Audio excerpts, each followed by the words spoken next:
خلاص موتي انت واولادك من قلة الحاجة. فالحقي نفسك يا حبيبتي قبل السنين ما تاكلك وتلاقي نفسك مريضة وهزيلة من قلة الحاجة. هتقولي لي هصبر واكمل حياتي عشان خاطر اولاد. هقولك طيب يا ست الكل، فكري شوية، فكري تعملي دخل ليكي انت واولادك.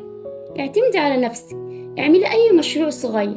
ان كنت بتعرفي تخيطي استلفي حق المكنة وهاتيها، وسددي من الخير اللي حطيتك هتكسبيه.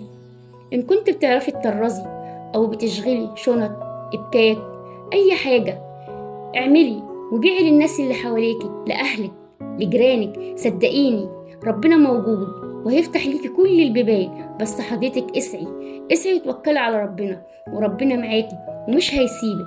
وفي نهاية الفيديو هقولك اصبري اصبري على جوزك، لا تكسبيه يا هتورثيه. ومع السلامة.